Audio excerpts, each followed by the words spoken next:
started playing the game in like the game.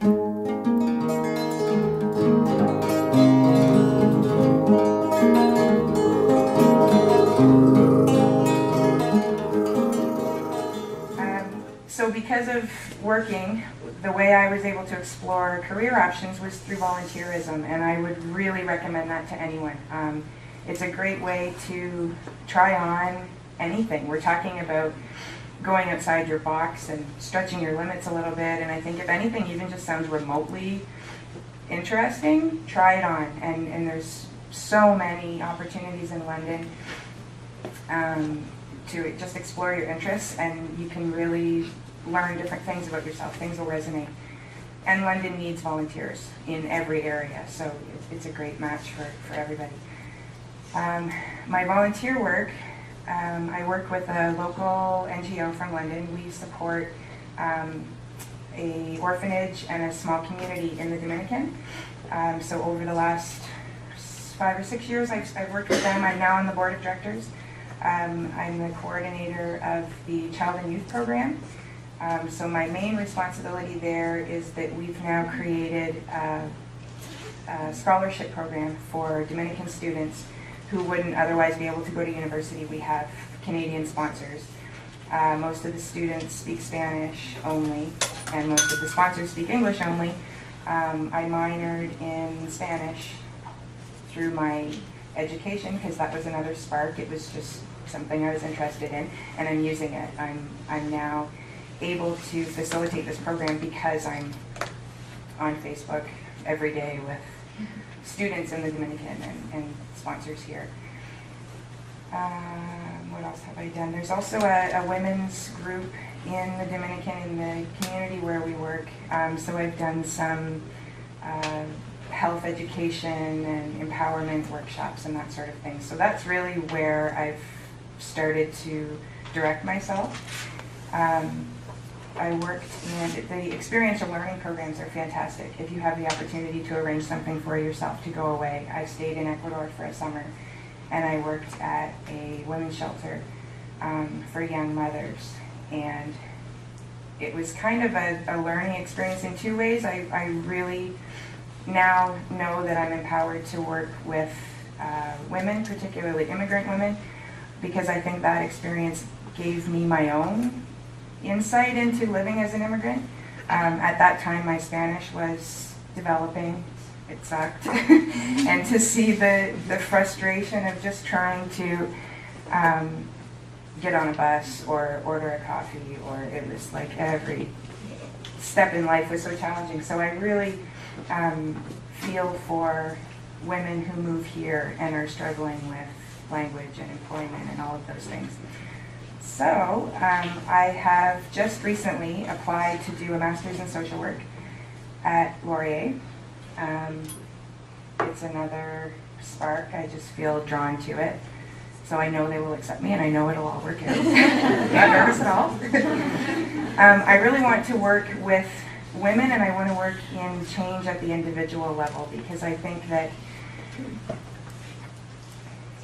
communities have a lot of power to make changes, and groups have a lot of power to make changes, but that inspiration is individual, and that's what I want to work with women and with people to do. I want to help people tap into their own personal inspirations and see where that leads them. So I think whatever you go on to do, you are off to a really great start, and I'm excited for communities, for what we are going to bring into all of those communities. From there to do some graduate work at St. Mary's University in Halifax, where I did an international development studies degree, which I haven't completed yet. All the coursework is done, you'll be happy to know, and I'm just writing the end parts of my thesis. So currently, newly employed by the Child and Youth Network, which is a city-funded project. I was informed yesterday that it actually doesn't exist as an organization, but as the city does these kinds of miraculous things, by the Child and Youth Network to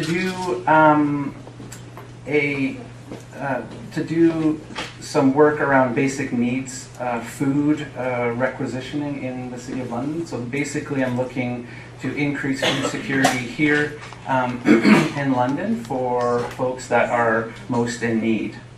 So that job started about a week and a half ago, so I'm pretty new, and that's as much as I can describe to you as what I'm doing right now. But I'm happy to be there, and I work at the Glen Cairn Community Resource Centre, which is, if you venture south on Adelaide to Thompson Road, that's where I am stationed. So I'd be happy to have anybody drop by there and want to chat more about what I do, or talk about social justice in general, or what that looks like in London. I've just returned from a 3-month internship in China, which was funded by CEDA. I had the opportunity to research food security in terms of rural farmers in mountainous regions who are taking up planting traditional Chinese medicine for food security. But as soon as I engaged in the program with the help of Joan Mason Grant and Bernie, in December of 2003, I decided to visit one of the communities in Guatemala that was part of a delegation speaking about development plans in Latin America, Central America, and how it was affecting their community directly. So I asked the speaker if it was okay, right after his talk, if I could go visit him. And he agreed that it was okay. On my return from Nuevo Horizonte, I was inspired to challenge myself and to challenge my life and to radically live in community. And I undertook the beginnings of a community house. I would like to mention that Joan Mason Grant, a prof here at the time, was instrumental in making it a reality and being a mentor for me at that time.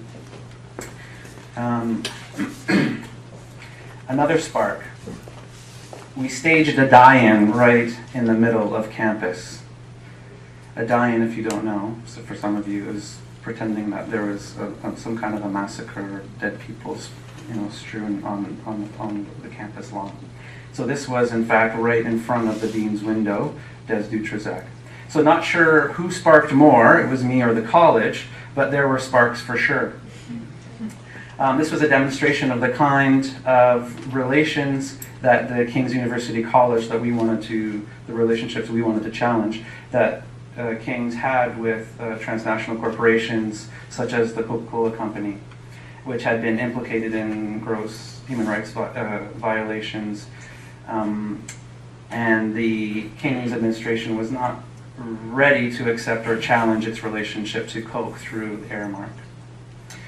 This program taught me to think critically about the global and local economic, political, and social systems. I don't think the administration realized or was prepared for its application here right away at that time. That being said, the registrar asked me on a few occasions to facilitate a few workshops for potential students in terms of trying to recruit and to show off some of what was available at King's. So I felt that was a good balance. And in terms of my life, social justice and peace studies does permeate my whole existence, my whole life, and hope that it too will be passed to my children. The advice that I have is to stay engaged and to connect with local nonprofits here in London as well as internationally, and to see and experience the need and the real experience of poverty and oppression, exploitation in London. And this will act as future job applications. Things will definitely open up by being engaged. There are really great local organizations and people, and they do love the Social Justice and Peace Studies program and the students it graduates. So on that, peace.